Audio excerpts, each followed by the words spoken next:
Hola, buenos días. Espero ya estén en Juan capítulo 14. Entonces, si no están ahí, abran la poderosa a Juan capítulo 14. Estamos en Juan capítulo 14. Llevamos quizás un año y medio en el Evangelio de Juan. A fines del año pasado tuvimos una pausa y cubrimos otros temas, pero todo este año regresamos al Evangelio de Juan. El ministerio público de Jesús ha llegado a su final.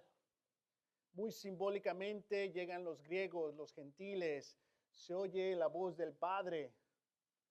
Y después empieza una escena muy íntima con sus discípulos, donde Jesús le lava los pies y hablamos como esa fue una acción profética, que no solamente hizo eso, pero es lo que Dios está haciendo. Que cada vez que nos reunimos, Dios está activamente ayudándonos, reconociendo dónde hemos estado, pero también ayudándonos para que sigamos mejorando, sanando, creciendo. El Dios que está totalmente presente en nuestras vidas. Si recuerdan en el capítulo 13, en el versículo 21, dice Jesús que se sintió angustiado profundamente porque uno de sus 12 amigos, fieles seguidores, eligió traicionarlo. Eligió la noche, no la luz. Y se sale de la cena y se va. Y Jesús se queda ahí enseñando a sus discípulos. Y muchas veces pensamos que lo que dijo en el 13 ahí quedó. No, todo el diálogo ahorita en el 14 todavía está en el contexto de ese cuarto, después de esa cena. Al final del discurso del capítulo 13, Pedro interrumpe otra vez y Jesús le dice que él lo va a traicionar 3 veces. Entonces, ese es el contexto. Uno, me ha traicionado, me va a traicionar. Otro, me va a negar. En el versículo 1 del capítulo 14, Jesús dice, no se angustien. En el 13:21 dice que Él está angustiado profundamente. El Dios que en su angustia nos anima a que no nos angustiemos. No se angustien. Confíen en Dios y confíen también en mí. Ese versículo 1 tiene tanto ahí. Confíen en Dios y confíen también en mí. Que si no tienes cuidado, como que separa a Jesús de Dios. Pero tenemos que recordar el contexto. Estos son hombres judíos que creen en el Padre, que están convencidos de la presencia de Dios en Jerusalén, en el templo. Entonces, cuando dice Jesús, confíen en Dios y confíen también en mí, si ven ahí, si tienen sus Biblias abiertas, hay una letra ahí. ¿Sí la ven? Si no tienen sus Biblias abiertas, se la van a perder. Pero dice, si ven la letra y ven abajo, dice, ustedes confían en Dios, confíen también en mí. ¿Sí ven eso? Es decir, que Jesús está diciendo, así como ustedes confían en el Padre, también confíen en mí. Porque el contexto ha sido que Jesús se ha revelado como Dios y les está enseñando la verdadera naturaleza de Dios, que no es reflexionada en la institución del templo, pero que ahora es revelada en Él. ¿Sí me explico? Entonces, así como ustedes han creído en el Padre, confíen también en mí. El capítulo 14 tiene un lenguaje muy de gran inspiración, pero la mayoría de la gente lo leemos y como que, bueno, hay que seguirle. Porque en el 15 habla de la vid y como que más o menos le entiendo. El 13 lava pies, también le entiendo. El 14, los primeros versículos quizás ahí nos quedamos, si no le seguimos. Trato de leer cada capítulo una vez al día o escucharlo. Íbamos en el carro y ayer íbamos a un torneo de fútbol y lo escuchamos, ¿no? Como familia. Digo que vamos a escucharlo y cada quien diga una cosa que les impactó, les sorprendió. Y me encanta la respuesta pura de mi hijo Noah. Dice, usualmente entiendo lo que dice Jesús, aquí no le entendí nada. Usó un lenguaje que no lo entendí. Digo, qué honesto. Porque en veces leemos entre pedazos y no entendemos el contexto. El capítulo 14 nos habla de la presencia de Dios en la tierra, de la presencia de Dios aquí. Y es uno de los capítulos menos estudiado, pero mal entendido en veces. Y aquí va. Versículo 2. En el hogar de mi Padre hay muchas viviendas. Si no fuera así, ya se lo habría dicho a ustedes. Voy a prepararles un lugar. Y si me voy, se lo preparo. Y si me voy y se lo preparo, vendré para llevármelos conmigo.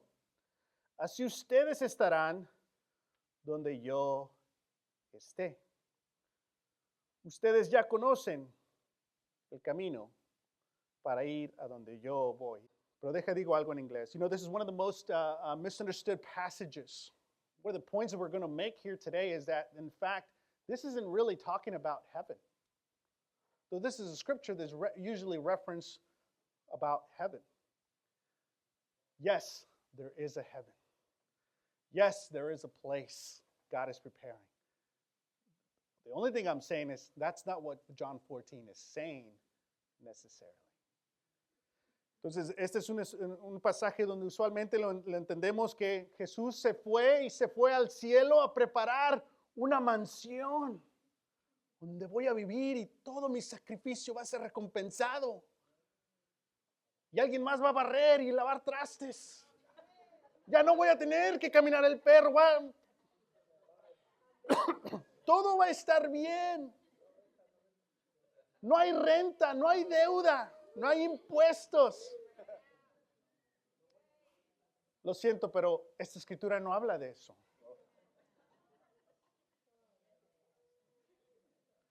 De hecho, hay una traducción que habla de mansión, ¿no?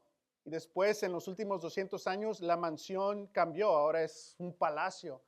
Todos los que traducen la Biblia ya dejaron de traducir mansión porque hay un malentendido. Entonces traducen hogar. Sí, hay un cielo, sí, hay un lugar. Todavía podemos cantar, tengo un hogar en el cielo. Ya se la saben. Todavía podemos cantar. Lo único que queremos entender aquí es que el versículo 14 no está hablando de eso. Vamos a leerlo otra vez. En el hogar de mi Padre hay muchas viviendas.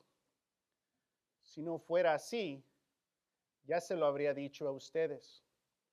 Voy a prepararles un lugar. Y aquí es donde pensamos, se va a ir al cielo y nos va a dejar huérfanos. Y al rato dice, no los voy a dejar huérfanos, porque si no me voy, no les puedo dar el Espíritu. Y si me voy, se lo preparo. Vendré a llevármelos conmigo. Así ustedes estarán donde yo esté. Si leemos esto en el contexto de Juan, se lee así. If we read this in the context of the narrative of John, this is how it could read. En el lugar de mi Padre hay muchas viviendas. Actualmente, en este tiempo, en vivo, donde está Jesús, ¿dónde está el hogar? En el templo. ¿Qué dijo Juan? ¿Qué dijo Jesús en el Juan 2? porque hace en la casa de mi padre un mercado. Dice, el hogar de mi padre hay muchas viviendas. El templo tenía muchos espacios. La corte aquí de mujeres, la corte de gentiles. Había muchos espacios. Dice, si no fuera así, no lo hubiera dicho a ustedes. Voy a prepararles un lugar. ¿De qué está hablando Jesús en el capítulo 12, 13, 14, 15, 16? De su muerte en la cruz. Cuando dice Jesús, voy a prepararles un lugar, está hablando de qué? El tomar la cruz, ¿qué hace para nosotros? Nos prepara un lugar. Podemos ahora ser incluidos. Podemos ahora ser bienvenidos. ¿Sí lo ven? Y si me voy, ¿a dónde? A la cruz, no al cielo. Eventualmente sí ocurre eso, pero este contexto está hablando de la cruz. Y se lo preparo, ¿cómo lo va a preparar? Muriendo por nuestros pecados. Vendré a llevármelos conmigo. ¿Qué pasa después de 3 días? Regresa. Y en el capítulo 20, en el versículo no me acuerdo, Jesús, cuando se les aparece, les da el Espíritu, el aliento del Espíritu, la presencia del Espíritu. Y todo el diálogo en 14, 15 y 16 habla del Espíritu Santo, la llegada del Espíritu y cómo el Espíritu habita con nosotros. ¿Sí ven eso? Y por eso dice, ustedes ya conocen el camino para ir a donde yo voy.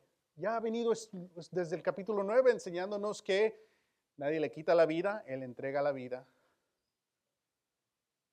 Que Él es el buen pastor, que nos saca de un espacio y nos lleva a otro espacio. Y Él es la puerta y Él es el buen pastor. ¿Sí ven todo esto? ¿Qué diferencia hace? Es la pregunta. ¿Qué diferencia hace entender este pasaje? Que Dios está aquí presente. Vamos al versículo 23.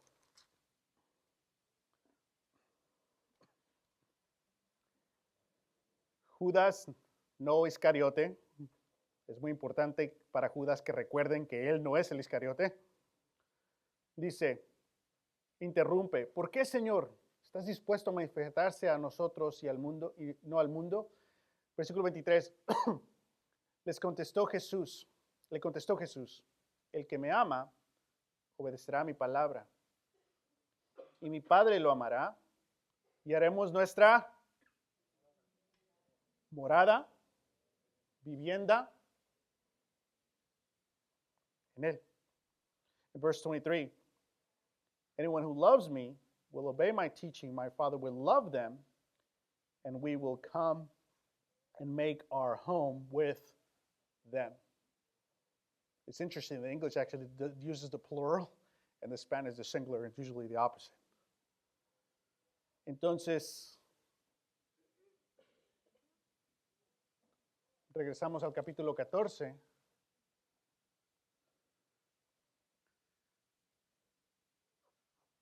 En el hogar de mi Padre hay muchas viviendas. Vendré a llevármelos conmigo. Estarán donde yo esté. Y en el versículo 23, los que me obedecen, los que me aman, que en Juan es la misma cosa, vendremos a Él y haremos nuestra vivienda en Él o con ellos. Do you see this? Now, again, we're not minimizing heaven. We're just saying this is not what this context is about. And so let's not cheat the narrative of John. Because there's something really unique taking place. There's an emphasis of the death of Jesus is the preparation for us to be invited, included, saved, welcomed, and now God dwells among us.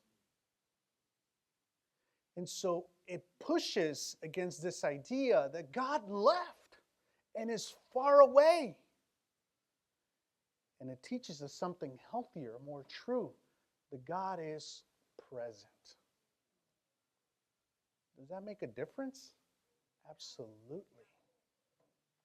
Because now your posture as you enter the community of faith is what? Welcoming God. Interacting with God. Your conduct is not based on rules, but it's on the love because you want to honor and glorify the presence of the living God.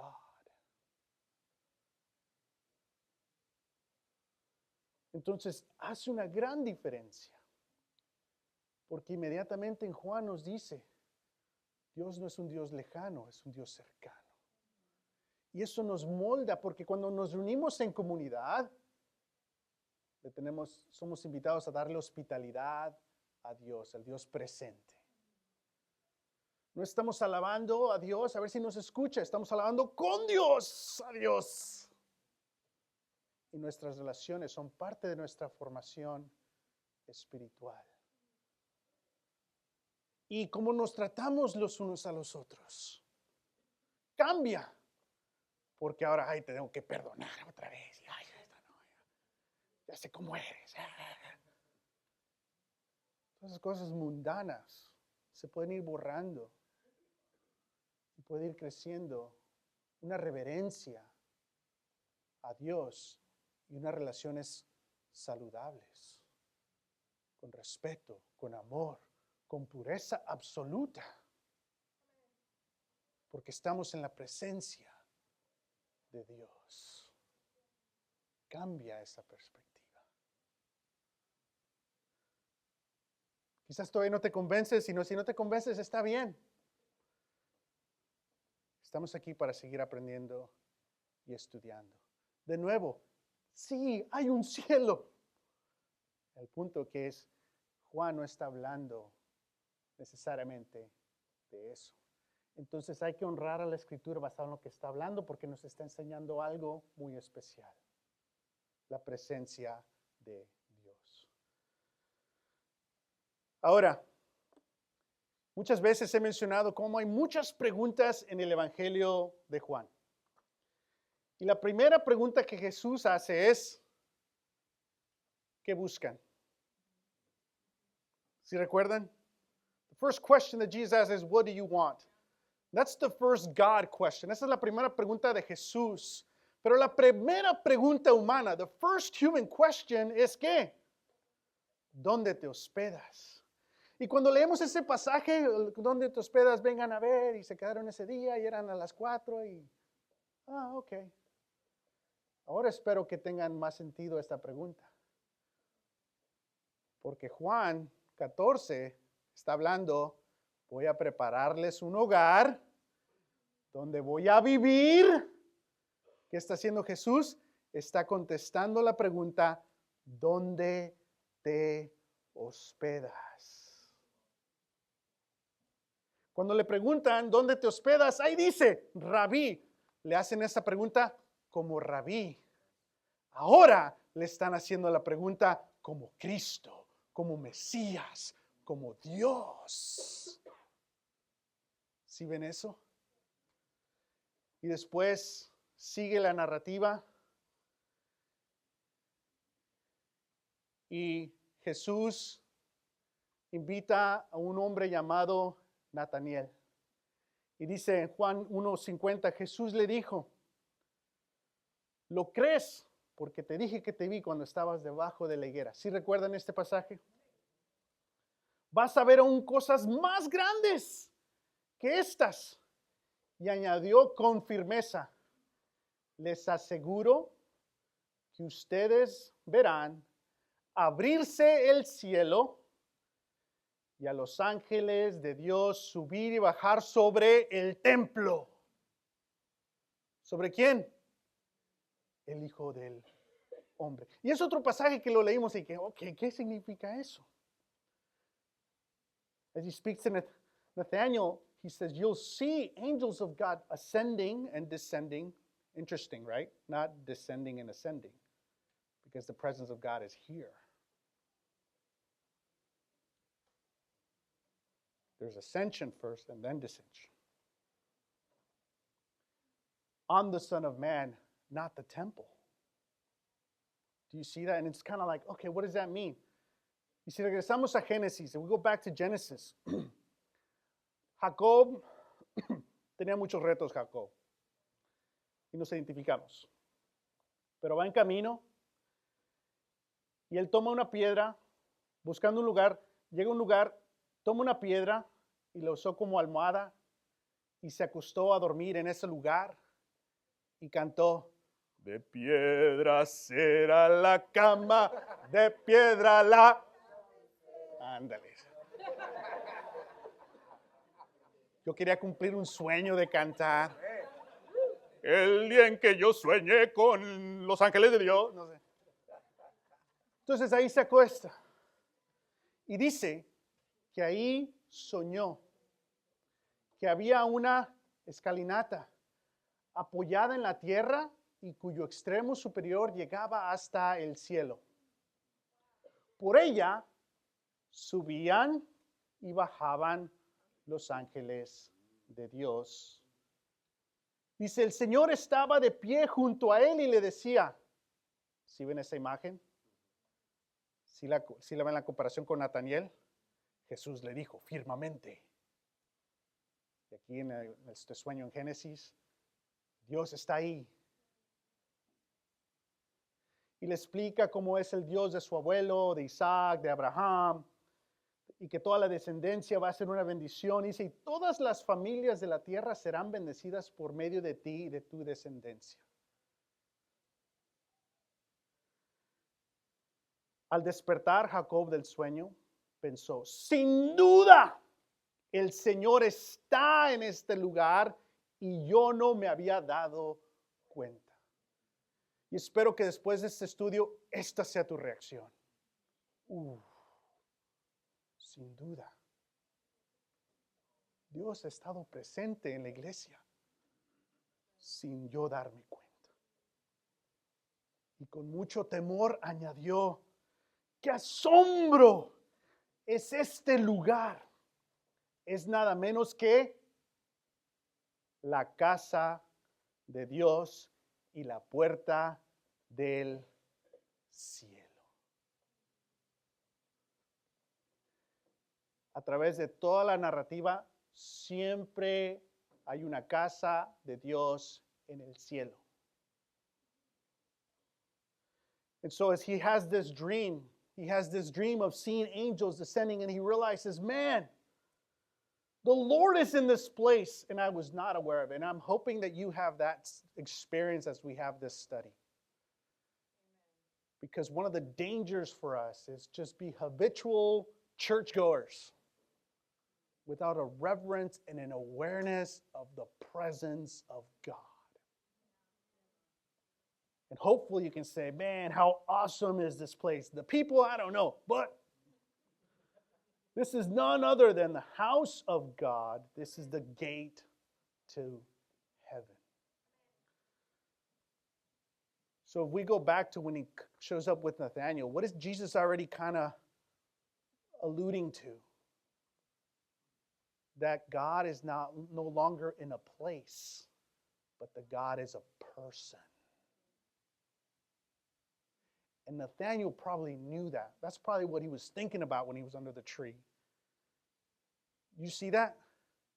And so right from the beginning, we see this small shift to get us to leave the temple, focus on the Son. And in John 14, 15, and 16, Jesus is getting us to now understand what the Son is doing, what the Father is doing at the cross, and what the Holy Spirit is going to do, and is going to create households, community of faith. No longer one race, but all peoples on the earth will be blessed through you.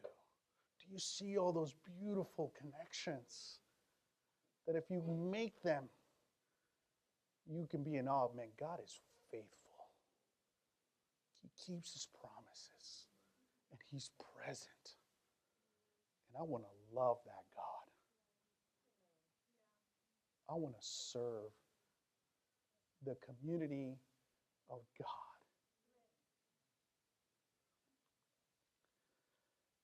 Entonces, históricamente, siempre ha habido un lugar en la tierra. Salen de Egipto y ¿qué hacen? Tabernáculo. Y después, un templo. Y después, lo destruyen. ¿Y qué hacen? La mitad del Antiguo Testamento es que hay que reconstruir el templo otra vez. ¿Por qué? Es donde está Dios. Y todos los evangelios, ¿qué? Todo es alrededor del templo. Y Juan, el evangelio de Juan, Jesús constantemente está yendo a Jerusalén. Pero en sus recorridos a Jerusalén, ¿qué nos está enseñando? El buen pastor ha llegado y ha encontrado este templo. ¿Y qué se encontró? A los que vendían las palomas les dijo, saquen estas de aquí, no conviertan la casa de mi padre en un mercado. ¿Y qué dice Jesús después? Destruyan ese templo y le reconstruyen. Y hasta después de que murió y resucitó, ahí nos dice, se dieron cuenta que estaba hablando de su resurrección. Otra vez, desde el inicio, Jesús nos está diciendo, la casa de Dios no va a ser el templo. Esta etapa ya terminó. La casa de Dios ahora va a ser el Hijo. Y el Hijo va a morir. ¿Y qué nos dice Juan? En el lugar de mi Padre hay muchas viviendas. Si no fuera así, no se les hubiera dicho a ustedes, voy a prepararles un lugar. Y si me voy, si muero en la cruz, se lo preparo, vendré a llevarlos conmigo. Y después nos habla como el Espíritu Santo va a venir y no dejarnos como huérfanos. La fidelidad de Dios de bendecir a todas las personas de la tierra. ¿Sí ven estas conexiones? Si continuamos, en el capítulo 4, Jesús se encuentra con una mujer samaritana. Y los samaritanos creen que el templo de Dios es en este monte. Y no se llevan con los judíos que creen que Dios está en Jerusalén. Y Jesús la corrige y nos dice, ustedes creen que en ese monte, pero ustedes no saben necesariamente de lo que están hablando. Sí, es en Jerusalén, pero después, ¿qué dice Jesús? Se acerca la hora en 14, 15 ya está, porque la hora habla de la cruz y la muerte y resurrección, en el que los verdaderos adoradores rendirán culto a mi Padre en espíritu y en verdad. Y si recuerdan, hablamos de la tercera montaña muchas veces, que no va a ser en el monte de los samaritanos, pero tampoco va a ser en Jerusalén, va a ser en otro lugar. Pues, ¿qué lugar va a ser ese? A donde Dios mande la iglesia. Wow. You know, a time is coming when the worshipers will worship the Father in spirit and in truth. We talked about the third mountain. It's not this mountain. It's not that mountain. It's going to be what? The shift from his body. It's his personhood. And if Jesus doesn't die, everyone has to revolve around him. But if he dies, he's preparing a place. And now he gives the Holy Spirit. And now there's no limit to physical presence of God. Now there's the spiritual presence of God. And God's going to be everywhere where God's community and people are.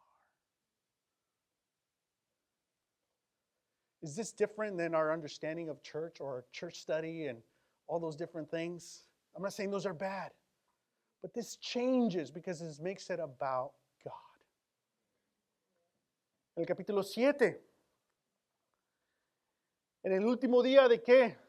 De la fiesta de tabernáculos, donde literalmente está celebrando la presencia de Dios y todos hacen carpas. Pero Juan ya nos dijo que la palabra se hizo carne y hueso, se hizo una carpa. Ya nos ha dicho que ustedes están celebrando esas carpas simbólicas, qué bien, pero ahora viene la verdadera carpa, el Hijo. So they're celebrating the tabernacles. They're literally staying in tents for 7 days. remembering the presence of God. But if you remember, the Word became flesh and made his dwelling among us. Jesus is the true tabernacle. And so, aquí en el último día, él empieza a enseñar y dice que el espíritu que habría de recibir más tarde a los creyentes, los que creyeran en él. Hasta ese momento, el espíritu no había sido dado porque Jesús no había sido glorificado todavía. ¿Qué va a pasar en la cruz? Que Jesús va a ser glorificado. Y en esa glorificación y resurrección le va a dar ¿qué? El espíritu a su comunidad. You know, by this he meant that the Spirit of whom those believe will later receive. Up to that time, the Spirit had not yet been given, since Jesus had not been glorified. Glorification, we talked about, is at the cross. ¿Sí ven todo eso? En la fiesta de tabernáculos nos dice, ahora toda mi gente va a ser un tabernáculo. Entonces, si regresamos otra vez, si no se han convencido todavía, no se angustien, confíen en Dios, confíen también en mí. En el hogar de mi Padre hay muchas viviendas. Dice que lo va a preparar, después de prepararlo, vendré a llevarlos conmigo, así ustedes estarán donde yo esté. Y después nos explica que si lo amamos, Dios va a ser su vivienda, su morada con nosotros. What difference does this make in your faith, in your practice, in your going to church? Right? We're all aware of we all have a friend and a loved one who has left and walked away from the church for various reasons. And if we really pay attention and listen, some of those reasons are very valid. Right? Because the problem is, unintentionally, I would say, we have over-identified this truth that we've sometimes made the church God rather than the place where God dwells. And it's so easy for all churches to do, all movements to do, where you over-identify your relationship with God with your service in the church, your production in the church. Service and all that is good. I'm saying when you over-identify it, and we talk more about church than God. And you're like, yeah, that's really bad. But what about this truth? Do you walk here in awe of this truth? Are you attending to the presence of God? You know me, I'm all for calling things what they are. I think that's healthy. But the other side of that is, let's call the other thing they really are. This is the presence of God. And so we've talked many times the difference between a God-centered church and a minister-centric church and a church-centric church. And we're probably more of a culture of church-centric. Our language, our interactions with one another, how we view attending church. But if we become a God-centered church, by what? This is where God dwells. He's not talking to individuals. In fact, even in 1 Corinthians, when it says, you are the temple, he's talking about the community, not so much you, the person. You're like, but I really think God, yeah, that's true, but that's not what that's saying. Because it's in community that you are formed. That's the purpose of communion. So let's call things what they are. Let's lament that. Let's let go of that. But more importantly, or equally important, let's embrace.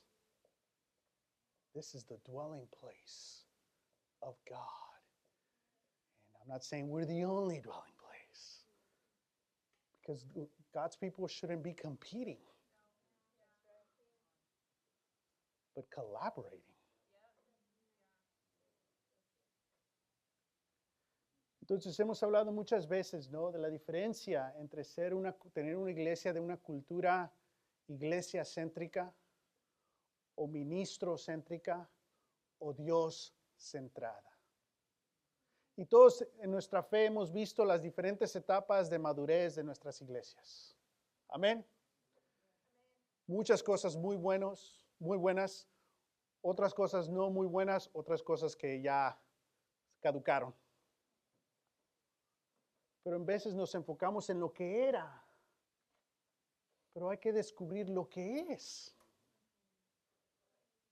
Y puede cambiar el cómo interactuamos, cómo planeamos, cómo llegamos, qué decimos, cómo hacemos. Pero el reto es que muchas veces hemos sobreidentificado la iglesia con Dios, como que la iglesia es Dios. Y creo que tiene sentido si tenemos una imagen que Dios se fue.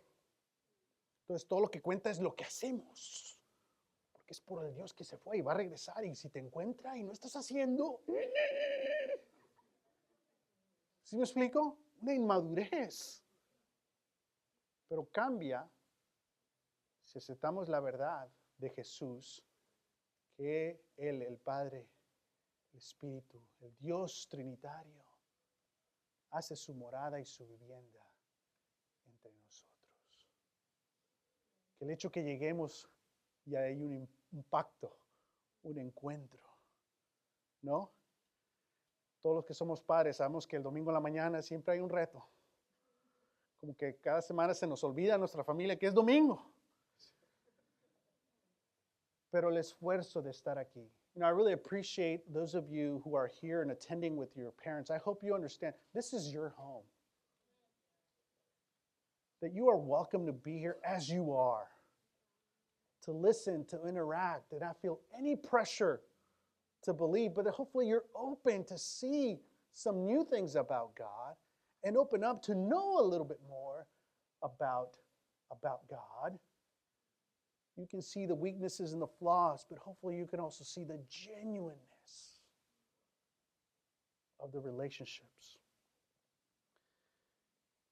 Vamos a cerrar, aterrizar el avión aquí. So, ¿dónde se hospeda Dios? Where are you staying? 1 Timoteo 3:15.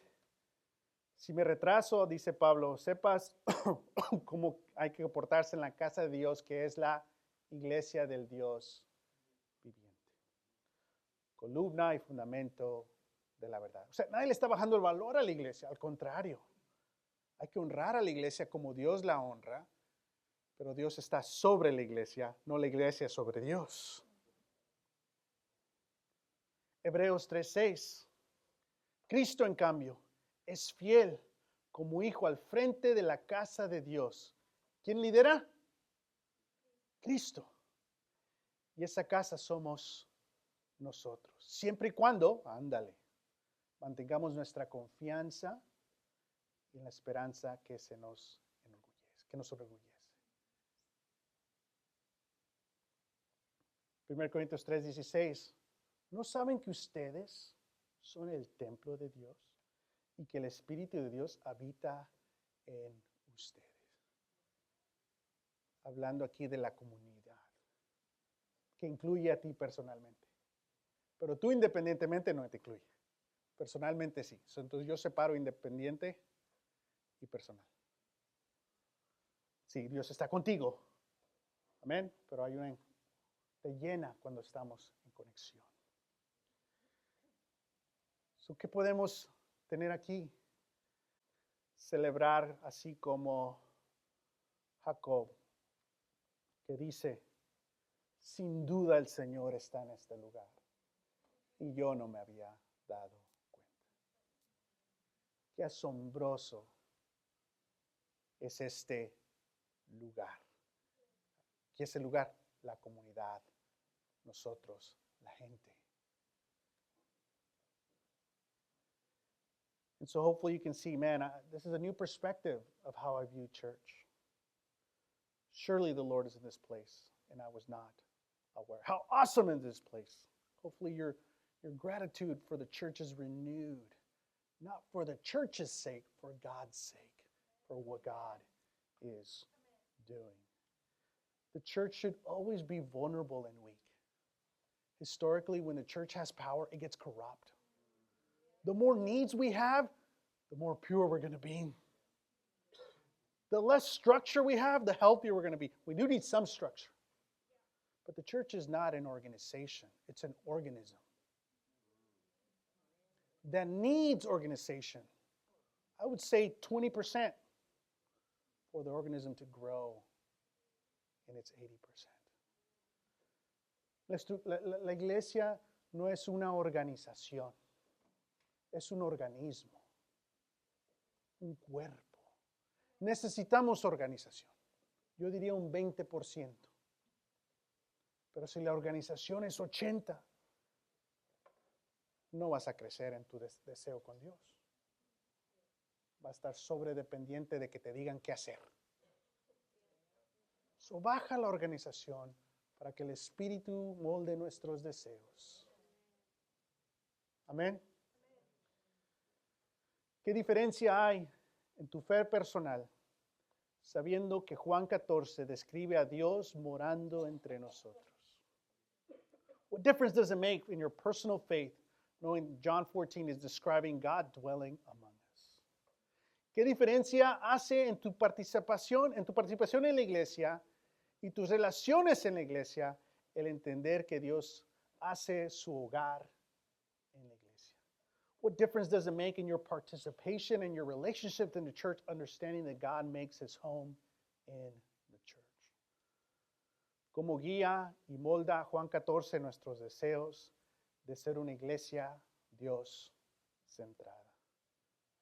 How does John 14 guide and shape our desire to be a God-centered church?